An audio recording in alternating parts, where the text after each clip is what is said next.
한동안 떠들썩했던 대한항공과 아시아나항공의 인수합병 이야기 기억하고 계실 겁니다. 세계 7위권의 초대형 국적항공사가 탄생하게 될 일인 만큼 엄청난 주목을 받았었죠. 그런데 최근 FSC 시작에 이어서 LCC 시장의 개편도 예고가 됐는데요. 왜 이런 일이 발생했고 이로 인해 항공시장에 무엇이 바뀌게 될까요? 새로워진 기업 분석 리포트, 이번에는 진에어를 확인해 보도록 하겠습니다. 2008년에 설립되어 같은 해 7월에 첫 운항을 시작한 진에어는 국내 대표 저비용 항공사이자 잘 알고 계신 것처럼 대한항공이 소속된 한진의 또 다른 항공 계열사입니다. 항공사인 만큼 항공기를 이용한 여객 및 화물 운송 서비스를 국내선과 국제선에서 주요 상품으로 다루고 있는데요. 참고로 국내선은 인천공항과 김포공항을 시작으로 부산, 제주, 청주, 광주, 대구, 여수, 울산, 포항, 원주, 군산에 취항하고 있고요. 국제선은 일본을 비롯한 중국, 태국, 필리핀, 오스트레일리아 등의 다양한 국가와 지역에 취항하고 있습니다. 이 중에서도 가장 많은 매출 비율을 차지하고 있는 것은 예상하고 계신 것처럼 국제선 여객 부문인데요. 매년 70%가 넘는 수익이 여기서 나왔어요. 그런데 2020년에 들어 국내선과 국제선의 매출 비율이 달라지기 시작합니다. 그 이유는 뒤에서 밝힐게요. 우선 진에어가 수익 창출을 잘 하고 있는지 먼저 살펴볼 건데 2020년 3분기를 기준으로 매출액은 2분기에 비해 상승한 535억 원이었습니다. 하지만 코로나로 인해 영업이익과 당기순이익은 지난해부터 계속 적자를 기록해오고 있어요. 아니 코로나라도 그렇지 너무 심한 거 아닌가? 자, 현재 적자 상황을 이해하기 위해서는 진에어의 눈물 어린 지난 이야기를 알 필요가 있습니다. 진에어의 실적은 코로나가 발생하기 전부터 하락세를 그리고 있었는데요. 2018년의 경우 2017년에 비해 매출은 역대 최대 실적을 올렸던 반면 영업이익은 36.5%, 당기순이익은 43.6%가 줄었습니다. 이때 항공업계 사정이 나빴느냐? 그건 아니에요. 진에어와 함께 LCC 시장 점유율 탑3를 차지하고 있던 제주항공과 티웨이항공을 살펴보면 같은 기간 동안 제주항공의 영업이익은 1%밖에 감소하지 않았고요. 티웨이항공은 오히려 1.5%가 늘었어요. 그렇다면 왜 유독 진에어만 급감했을까요? 물론 자연재해로 인한 수요 부진이나 유류비 상승으로 인한 원가 상승 등의 다양한 원인이 존재합니다. 하지만 여기에 더해서 정부의 제재를 받았던 게 컸어요.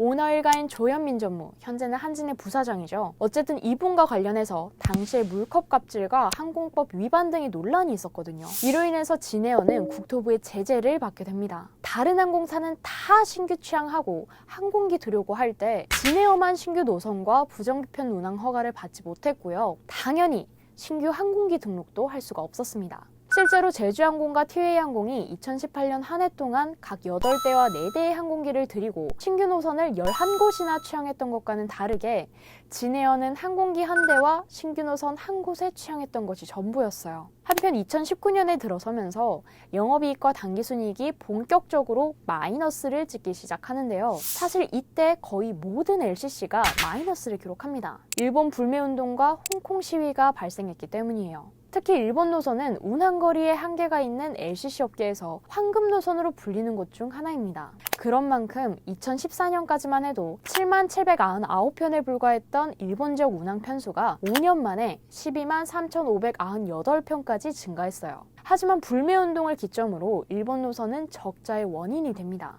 당시 업계 1위였던 제주항공은 329억 원의 적자를, 티웨이는 192억 원의 적자를 기록했는데요. 다행히 진에어는 다른 LCC에 비해 일본 노선 취항 비중이 낮은 편이었습니다. 하지만 동남아 노선 다음으로 매출 비중이 큰 노선이었기 때문에 2009년 이후 10년 만에 적자를 기록하죠. 이후 2020년에 들어 20개월 만에 국토부 제재가 풀렸지만요. 알고 계시는 것처럼 코로나로 인해 극적인 수익 개선은 이루지 못했습니다.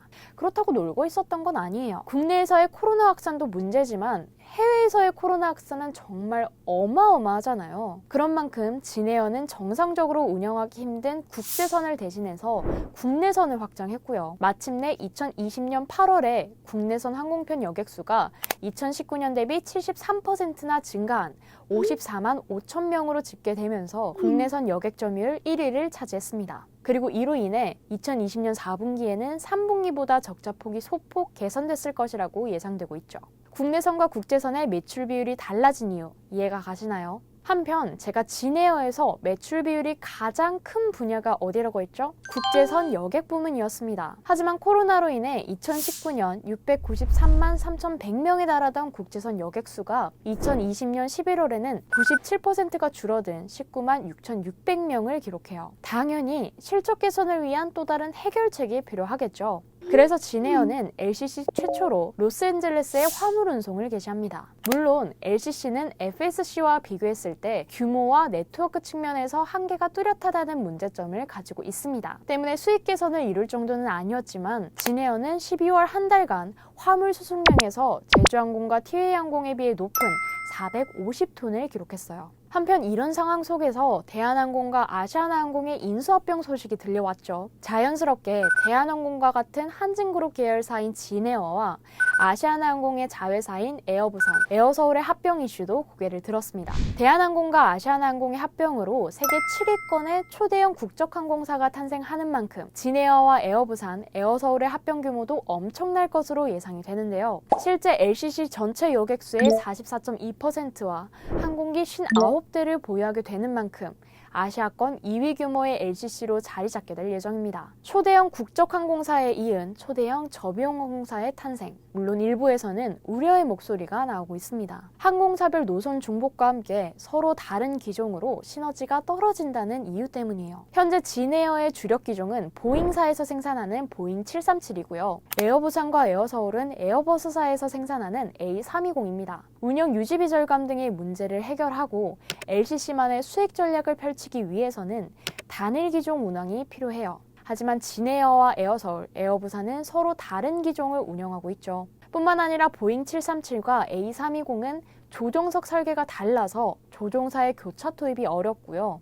별도로 조종사 교육이 이루어져야 해요. 수익 감소로 어려운 항공시장에서 비용과 시간이 추가로 필요하다는 거예요. 그래도 다행인 것은 걱정만큼 중복 노선이 많지는 않아요. 물론 국내선의 경우 14곳 중 6곳이 겹칩니다. 하지만 수익률도 높고 노선 비중도 큰 국제선의 경우 총 72개의 노선 중 겹치는 노선은 18곳에 불과합니다. 한편 혹한기를 보내고 있는 항공업계의 정상화는 백신 접종이 시작되고 2022년을 기점으로 점차 회복될 전망인데요. 현재 백신 접종 상황을 살펴보면요. 화이자 백신의 경우 이미 사용 허가가 나서 영국을 시작으로 미국, 캐나다, 사우디아라비아, 이스라엘 등의 국가에서 접종이 시작됐고요. 참고로 우리나라 역시 올해 2월부터 접종이 시작될 예정이죠. 그런 만큼 이 시기를 버티기 위해서 올 한 해 진에어를 포함한 국내 항공사들은 화물 운송 사업에 집중할 계획입니다. 한편 이 기간 동안 항공업계는 또 한 번의 변화를 겪을 가능성이 큰데요. 현재 국토교통부에 등록된 LCC는 진에어를 비롯해 총 9곳입니다.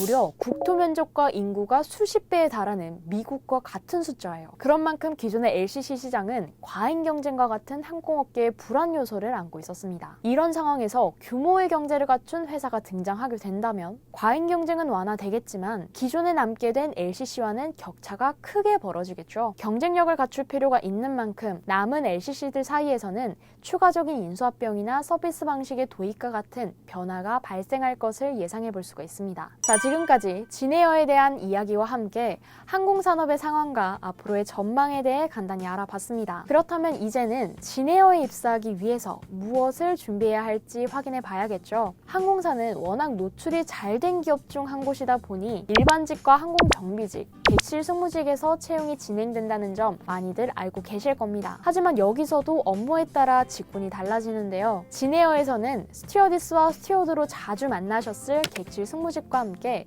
항공 정비직 외에도 일반직 중 여객 화물 영업과 영업 운송, 마케팅, 경영전략, HR, 재무, 객실행정, 기내식, 운항행정, 운항통제, 안전보안 직군에서 채용을 진행하고 있습니다. 이런 진에어의 비전은 아시아 대표 실용항공사, 미션은 스마트 실용항공사, 딜라이트 항공사, 안전하고 신뢰가 가는 항공사로 간혹 면접에서 질문이 들어오는 경우가 있어요. 그러니까 채용에 지원하게 되셨을 때 꼭 한번 읽어보고 가시고요. 자기소개서에서 반영하셔야 할 진에어의 핵심 가치 키워드는 절대 안전, 실용, 고객 서비스, 친숙한 기쁨과 행복이고요. 인재상의 키워드는 최고의 안전과 실용성, 팀워크와 협업, 미래지향, 긍정적인 에너지와 개성, 고객으로부터의 사랑입니다. 자, 그리고 만약 여러분이 진에어의 신입사원으로 입사하시면 자기계발과 생활지원, 여가지원, 건강지원 등의 다양한 복지 혜택을 누리실 수 있는데요. 여기서 주목하셔야 할 점, 진에어는 항공사입니다. 직원들에게 항공권을 지원해요. 특히 진에어 같은 계열사인 대한항공 운항 노선을 이용할 수 있다는 게 가장 큰 매력 중 하나입니다. 자, 그런데 안타깝게도 기존 직원들도 무급휴직과 유급휴직을 반복하고 있는 상황인 만큼 항공업계 정상화가 이루어지기 전까지는 눈에 띌 만한 채용이 없을 것으로 보입니다. 자, 2021년도 취업준비생에게 쉽지만은 않을 테지만 그래도 고생 끝에 낙이 온다고 포기하지 않고 달리는 여러분들의 앞날에 행복이 가득하실 수 있도록 캐치TV가 끝까지 도와드릴게요.